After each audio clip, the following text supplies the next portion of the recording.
오늘 말씀에는 하나님께서 에스겔 선지자에게 회복된 성전, 그 성전에서 나온 물이 어떤 역사를 이루게 되는지 보여주고 있습니다.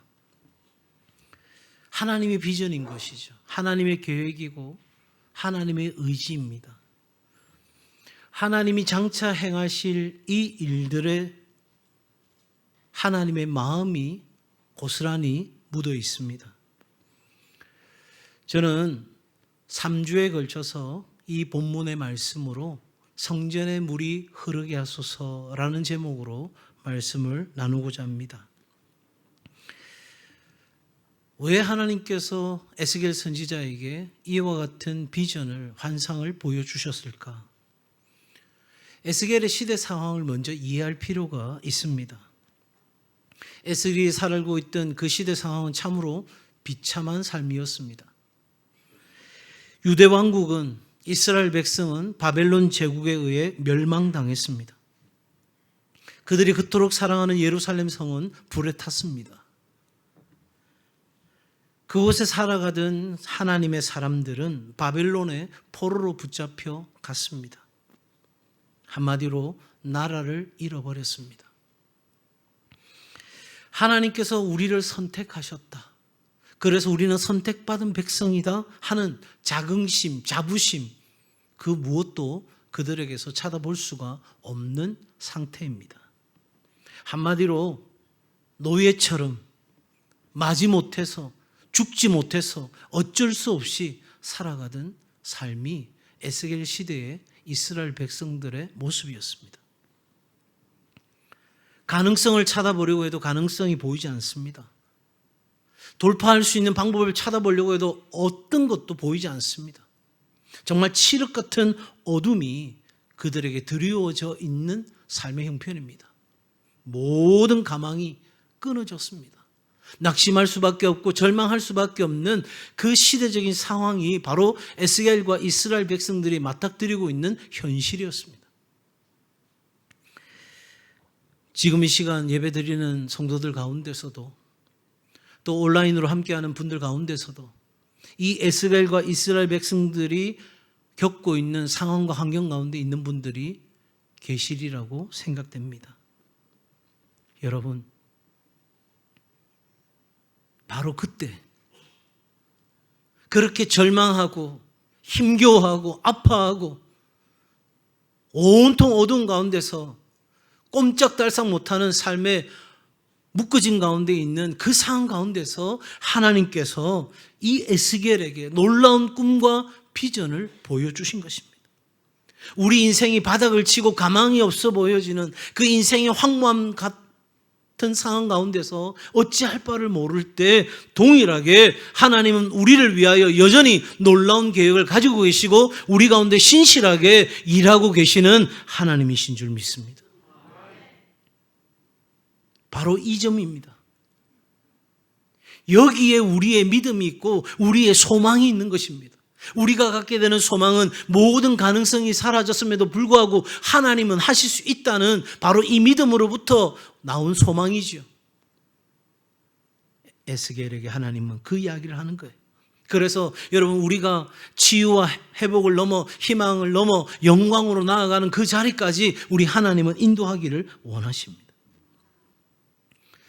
자, 그러면 여기서 우리가 질문이 하나 필요합니다.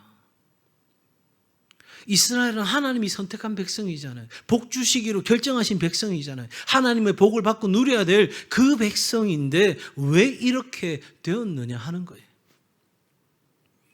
우리 삶에 찾아오는 고통이 다 나의 죄나 나의 잘못으로 인한 것은 아닐 수 있습니다. 성경 분명히 그 점에 대해서 이야기합니다. 그런데 오늘 이스라엘 백성들의 모습은 어디에서 실패를 찾을 수 있느냐면, 이스라엘 백성에게 가장 중요한 삶의 중심은 어디일까요? 바로 성전입니다. 이스라엘은 무엇을 하든지 이 성전이 중심이었습니다. 성전이 중심이라는 말은 뭐예요? 성전은 하나님의 임재가 있는 곳, 하나님의 거룩이 드러나는 곳, 하나님의 능력과 하나님을 만나는 바로 그곳이 성전이에요. 그러니까 이스라엘 백성들이 무엇을 하든지 어떤 상황이든지 오늘 우리가 읽었던 빌립보서 4장의 그 말씀처럼 뭘 하든지 간에 이 성전, 하나님이 내 삶의 중심이 되어지고 하나님이 내 삶의 우선이 되어지고 하나님의 임재가 내 삶에 없으면 견딜 수 없는 그런 상태가 되어져야 하나님이 택하신 백성의 삶이 가능해지기 때문에 이스라엘 백성들의 삶의 중심은 성전이었어요. 그래서 이 성전에서 하나님의 이스라엘 백성들과 날마다 순간마다 만나기를 원하셨어요. 그것이 하나님의 기대고 하나님의 바람이었어요. 그런데 그 하나님의 바람과는 전혀 다른 길을 이스라엘 백성들이 걸었어요. 하나님 분명히 말씀하셨어요. 이스라엘 백성들이 보이지 않는 하나님이 아니라 우리도 다른 나라처럼 눈에 보이는 왕을 달라고 할 때에 하나님이 사무엘을 통하여 이렇게 말씀하셨어요. 엄히 경고하라고. 내가 너희가 소원하니까 주기는 준다마는 허락한다마는 그러나 이것은 틀림없이 너희들에게 가시가 될 수 있고 올무가 될 수 있는 것이니 정신 바짝 차려야 된다라고 엄히 경고하라고 하셨음에도 불구하고 이스라엘 백성들은 하나님을 우선하고 하나님을 예배하고 하나님을 찾기보다 자신들이 좋아하는 것, 자신들이 사랑하는 것, 자신들이 가치 있게 여기는 것, 거기에 모든 것이 몰두되어졌다 하는 것입니다. 하나님보다 더 중요하게 여기는 것, 그게 바로 우상이죠. 여기에 그냥 신상을 만들어 놓고 절하는 것만이 우상이 아니라 여러분 하나님보다 내가 더 우선하는 것, 내가 하나님보다 사랑관계를 더 우선하고 하나님보다 내가 물질을 더 우선하고 하나님보다 내가 그 어떤 무언가를 더 우선한다면 여러분 그것은 하나님 편에서 우리에게 엄히 경고하는 우상 숭배가 될 수 있습니다. 그 결과 어떤 일이 일어났나요? 성전을 빼앗겼어요. 성전을 빼앗겼어요. 지금은 내가 하나님 없이 살아도 별일 없는 것 같아요. 내가 이렇게 살아도 괜찮은 것 같아요. 내가 이렇게 세상 사람들이 살아가듯이 성전 중심이 아니라 하나님 중심이 아니라 그냥 내가 원하는 것, 내가 기대하는 것, 내 세속적인 가치를 채우는 것들에 내 마음의 중심이 빼앗겨서 살아가도 다 살만한 것 같아요. 그런데 어느 날 그런 삶의 끝에 우리는 성전을 빼앗기는, 내가 하나님을 만나야 되는데, 내가 하나님을 예배해야 되는데, 내가 하나님을 찾아야 되는데 어디서 무엇을 어떻게 해야 될지 모르는 심각한 영적인 침체와 고통 속에 우리가 있게 되는 날이 찾아올 수 있다는 것을 성경은 가르칩니다. 여러분, 이러한 상황 가운데서 그냥 그렇게 끝나는 것이 우리 인생인 줄 알았는데 하나님께서 놀라운 드라마를 준비하셨어요. 하나님께서 긍휼하게 여기시는 거예요. 우리가 그렇게 죽어가는 것을, 우리가 그렇게 멸망당하는 것을 결코 견딜 수 없는 하나님은 우리로 하여금 그 죄의 문제를 해결하시고 난 뒤에 여러분 우리에게 하나님이 주시는 놀라운 복과 은혜를 누릴 수 있도록 하나님의 새로운 계획이, 새로운 드라마가 준비되고 있다 하는 것입니다. 성전의 회복입니다. 이스라엘이 잃어버렸던 그 성전. 그래서 내가 무엇을 위해 어디에 살아야 될지도 다 잃어버린 그 모든 것이 회복되는 순간이 찾아왔어요. 여러분, 성전이 회복되었다는 말은 하나님의 주권과 하나님의 통치가 회복되었다 하는 말이에요. 여러분, 오늘 이 시대 상황 가운데서도 에스겔이 보았던 것처럼 성전의 물이 우리의 삶 가운데 흐르게 될 때, 그것도 막힘없이 흐르게 될 때, 다시 말하면 하나님의 뜻이 우리의 삶에 이루어지게 될 때 여러분 새로운 치유와 회복과 영광의 자리가 우리 가운데 찾아오게 될 줄로 믿습니다. 오늘 저는 여러분에게 성전의 물이 흐를 때 어떤 결과가 나타나는지를 먼저 말씀드리려고 해요. 자, 7절 말씀 같이 한번 읽어볼까요? 47장 7절의 말씀입니다. 시작. 내가 돌아가니 강 좌우편에 나무가 심이 많더라. 한번 따라 하실까요? 성전에 물이 흐르면 성전에 물이 흐르면 삶의 삶에 풍성한 열매가 풍성한 열매가 가득하게 됩니다. 가득하게 됩니다. 7절에 나무가 심이 많아지더라 할 때 이 많더라는 단어는 원어상 양이나 질에 있어서 풍성한이라는 뜻을 갖고 있어요. 그러니까 나무가 많아졌다는 것이 아니라 그 나무도 많을 뿐만 아니라 그 나무와 함께 열매의 풍성함을 말씀하고 있습니다. 그러니까 성전에 물이 흐르면 시편 1편에서 말하는 것처럼 시절을 쫓아 나무가 열매를 맺는 것처럼 풍성한 열매가 우리 가운데 있게 될 거라는 거죠. 그것을 확연하게 이야기하고 있는 바울의 이야기가 있습니다. 빌립보서 4장 19절입니다. 나의 하나님이 그리스도 예수 안에서 영광 가운데 그 풍성한 대로 너희 모든 쓸 것을 채우시리라. 여러분, 하나님은 우리의 필요를 아십니다. 하나님은 우리의 필요를 아십니다. 그런 우리의 삶에 성전의 물이 흐르게 될 때 황무했던 인생 가운데 내 인생의 밭이 메마른 거예요. 나는 노력하는데 아무 결실이 없는 거예요. 나무는 있는데 그 나무가 열매를 맺지 못하는 그런 상황과 같아요. 그런 삶에 성전의 물이 흐르게 되면 여러분, 놀라운 풍성함이 그 삶에 맺히게 되는 줄 믿습니다. 하나님의 때에 그 역사는 일어나는 거죠. 두 번째로 여러분 8절 말씀 한번 같이 읽을까요? 8절 시작.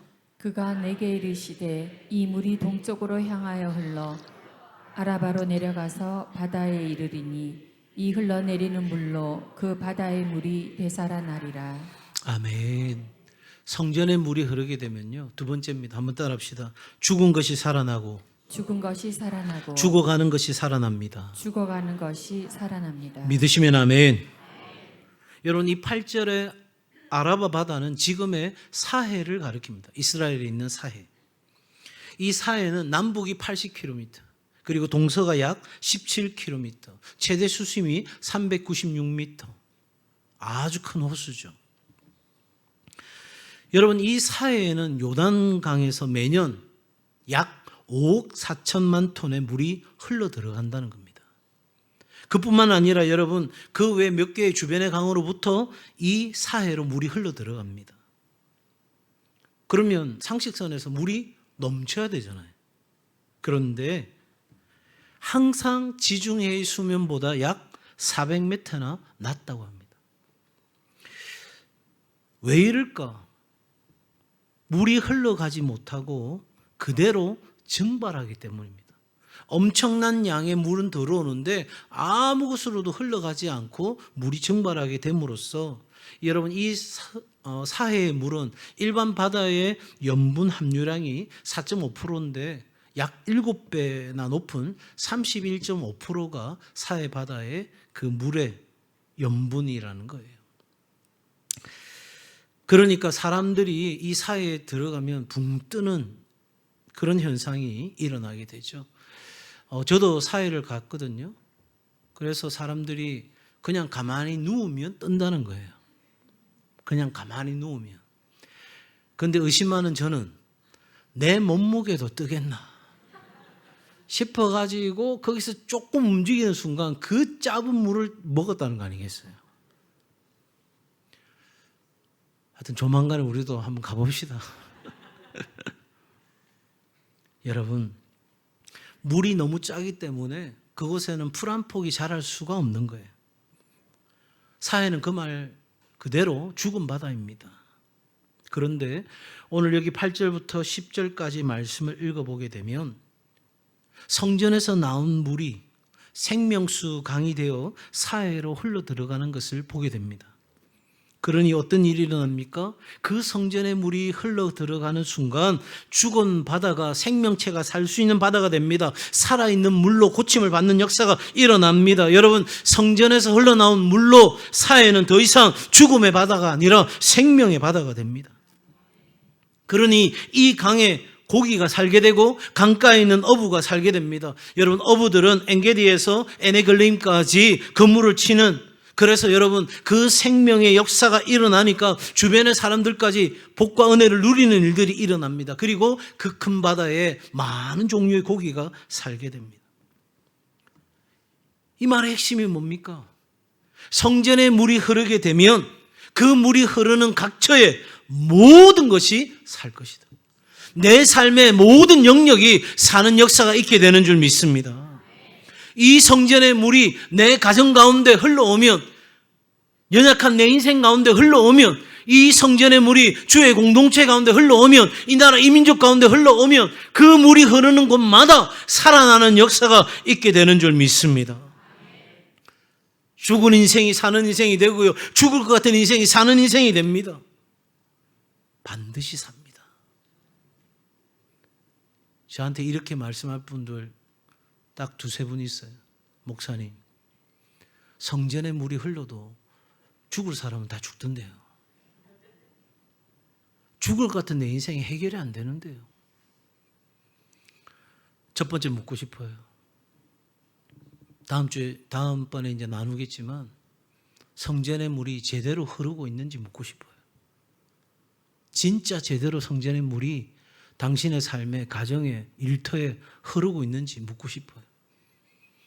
성전의 물이 넘쳐 흐르는데도 내 삶이 살지 않고 죽는다면 그건 하나님의 뜻입니다.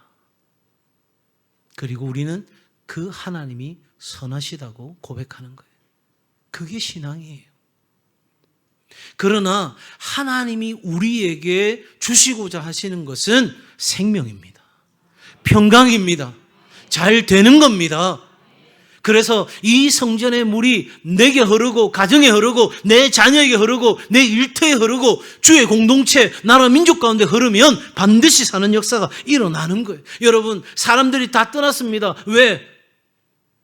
살아가야 될 뭐가 보이지 않는 거예요. 그런데 그 물이 흘러서 그 바다가 살게 되고 그 안에 생명이 살게 되니 떠났던 사람들이 다 모이게 됩니다. 삶의 목적을 잃어버렸던 사람들이 다시 살 수 있는 용기와 힘을 갖고 내가 무엇을 위해 어떻게 살아가야 될지 결단하는 일들이 일어나게 됩니다. 무엇보다 여러분, 이 물은 왕궁에서 흐르는 물이 아니었어요. 사람이 만든 무언가에서 흐르는 게 아니었어요.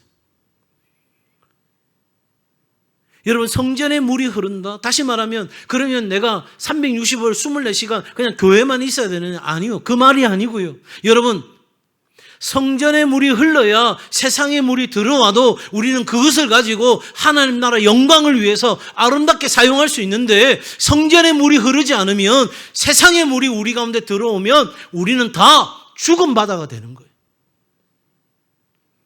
그게 물이 넘쳐 흐릅니까? 돈이 막 되는 일이 생깁니까? 그리고 내가 하는 대로 뭔가 일이 잘 됩니까? 여러분, 착각하지 마세요. 결국은 죽은 바다인 거예요. 오직 성전에서 흐르는 물만이 우리를 살리는 물이 되는 줄 믿습니다. 그 물이 내 삶 가운데, 내 가정 가운데, 일터 가운데 흘러가야 되는 거예요. 그래야 나도 살고 너도 살고 우리도 살고 세계가 사는 역사가 일어나게 되는 거예요. 그래서 성전의 물은 죽음의 자리에서 영생의 자리로 우리를 옮기는 능력이에요. 세 번째, 여러분 10절 말씀입니다. 10절. 그 고기가 각기 종류를 따라 큰 바다의 고기같이 심이 많으려니와. 이 말씀 어디서 본 듯한 내용이에요. 각종 나무와 각종 실과와 각종 생명체를 바로 창세기에서 우리 가운데 말씀하셨던 장면을 연상시키시죠. 그렇게 우리를, 여러분, 죽은 것을 되살리고 죽어가는 것을 살리는 하나님은 바로 이 성전에 물이 흐를 때, 한번 따라합시다. 새로운 창조가 새로운 창조가 일어납니다. 일어납니다. 여러분 고린도서 5장 17절 말씀 잘 아시죠? 그런즉 누구든지 그리스도 안에 있으면 새로운 피조물이라 이전 것은 지나갔으니 보라 새 것이 되었도다. 여러분 이 성전의 물이 흐르면 과거의 어느 한 시점으로 돌아가는 게 아니라 여러분 영어 성경 보면 새로운 피조물 New Creation입니다. 새로운 창조가 일어나는 거예요. 내가 생각하지도 내가 기대하지도 내가 바라지도 않았던 그 엄청난 일이 우리의 삶에 펼쳐집니다. 언제? 성전의 물이 흘러가게 될 때. 여러분, 그러므로 이 성전의 물은 흘러가야 되는데 12절 한번 읽어보시겠어요? 12절 같이 읽습니다. 시작. 강 좌우가에는 각종 먹을 가실나무가 자라서 그 잎이 시들지 아니하며 열매가 끊이지 아니하고 달마다 새 열매를 맺으리니 그 물이 성소를 통하여 나옴이라. 그 열매는 먹을 만하고 그 잎사귀는 약 재료가 되리라. 9절 하반절에 보면 이 강이 이르는 각처의 모든 것이 살 것이라 이렇게 이야기했고요. 12절 마지막에 그 잎사귀는 약재료가 되리라 이렇게 말씀하고 있어요. 자, 여러분 이 12절 말씀은 요한계시록 22장에 언급된 생명수샘과 그 주변의 생명나무와 같은 맥락으로 우리가 충분히 이해할 수 있습니다. 다시 말하면 점진적으로 강조되고 있는 그 본문 속에서 그 내용이 묘사하고 있는 상황은 뭐냐면 그 생수는 결코 마르지 않을 것이고 끊임없이 흐르게 될 거라는 거예요. 그리고 그 성전의 물을 통하여 그 강을 이룬 그 물을 통하여 구원과 영생의 은혜가 온 열방 가운데까지 흘러가게 된다 하는 것입니다. 그러니 여러분 그 성전의 물을 처음으로 경험한 이스라엘 백성들, 지금 예수 그리스도를 믿는 바로 우리를 통해서도 그 일이 일어나지만 그 성전의 물은 마르지 아니하고 계속 흘러서 여러분 어디까지요? 온 땅을, 온 열방을 변화시키는 물이 된다 하는 것을 우리 가운데 말씀합니다. 여러분 잎사귀는 약재료가 되리라. 이 약재료는 원어상으로 고치다라는 뜻을 갖고 있어요. 우리가 하나님을 치료하시는 하나님이라 할 때 여호와 라파라고 말씀하잖아요. 바로 이 라파에서 파생된 말로 병들고 썩은 것을 고치는 의학적인 효능을 가리킵니다. 그러니 여러분 성전의 물이 흘러서 만들어진 이 약재료가 우리의 삶이 모든 열방에 작용함으로써 그 세계가 하나님의 구원과 회복을 경험하게 되는 치유받고 놀랍게 변화되어지는 역사가 일어나게 되는 거죠. 그러니 여러분 이 성전의 물이 내 삶 가운데 흘러오게 되면 라파, 나를 치료하시는 하나님이 내 삶도 내 가정도 내 무너진 관계도 내 삶의 모든 영역도 치유하시고 회복하시는 역사가 일어나게 되는 줄 믿습니다.